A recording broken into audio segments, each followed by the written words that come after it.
Deodar session court ખાતે 76મા પ્રજાસત્તાક દિન પર એડિશનલ સેશન જજ દ્વારા ધ્વજવંદન કરાયું।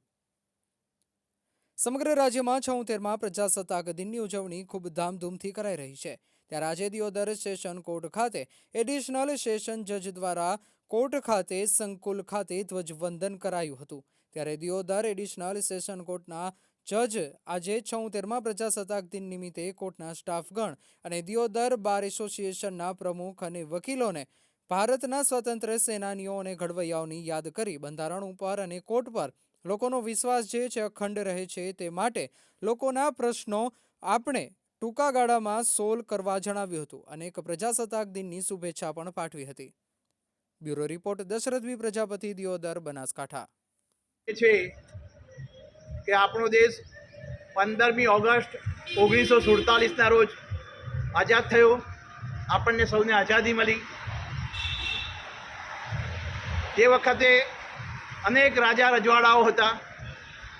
તેમનું એકત્રીકરણ કરવાનું કામ સરદાર વલ્લભભાઈ પટેલ સાહેબના નેતૃત્વ હેઠળ કરવામાં આવ્યું।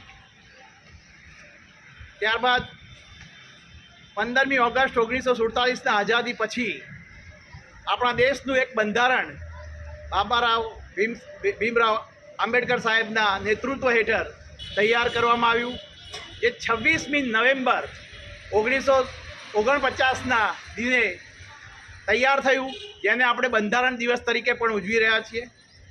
અને ત્યાર પછી તેના 2 મહિના પછી એટલે કે 26મી જાન્યુઆરી 1950ના દિવસે આપણું બંધારણ અમલમાં આવ્યું। બંધારણમાં સ્પષ્ટ છે કે આપણે લોકશાહી છે, એટલે લોકોનું લોકો વડે અને લોકો દ્વારા ચાલતું રાજ્ય છે। આપણા બધા રાજ્યોનો સમૂહ છે। આપણે રાજ્યોના સમૂહમાં એકત્રીકરણ થયું આપણું, અને એકત્રીકરણ થયા પછી જ્યારે 26મી જાન્યુઆરી 1950થી આપણું બંધારણ અમલમાં આવ્યું, તેમાં દરેક નાગરિકને સમાનતાનો અધિકાર આપવામાં આવ્યો।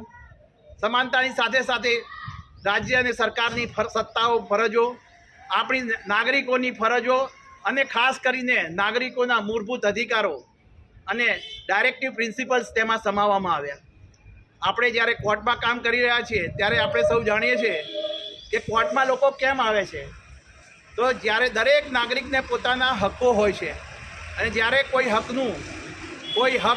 કોઈ બીજી વ્યક્તિ પોતાનો હક આપે નહીં અથવા તો હક છીનવી લેવાનો પ્રયત્ન કરે, ત્યારે અત્યારે જનતાને માત્ર કોર્ટો પર વિશ્વાસ રહેલો છે અને કોર્ટોમાં આવી અને એ ન્યાય મેળવે છે। આર્ટિકલ 21માં સ્વતંત્રતાની વાત કરી છે। આપણે જ્યારે જામીન અરજીઓ ચલાવીએ છીએ તો સૌથી પ્રથમ આપણે આર્ટિકલ 21 લિબર્ટીની વાત કરીએ છીએ કે એમને સ્વતંત્રતા મળે એની।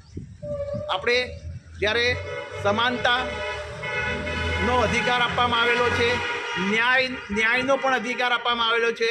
જ્યારે આપણે આજે 26મી જાન્યુઆરીએ આપણા દેશમાં ધર્મ અને એકતા રહે અને દરેકને સામાજિક ન્યાય, આર્થિક ન્યાય, બધી જ રીતે ન્યાય મળી રહે, અને આપણે જ્યારે ન્યાય સંકુલમાં ઊભા છીએ ત્યારે આપણી પાસે જે લોકો આવે છે, જનતા આવે છે, એમને આપણે ઝડપી ન્યાય આપી શકીએ, એ સંકલ્પ સાથે આજે હું આપ સૌને હાર્દિક શુભકામનાઓ પાઠવું।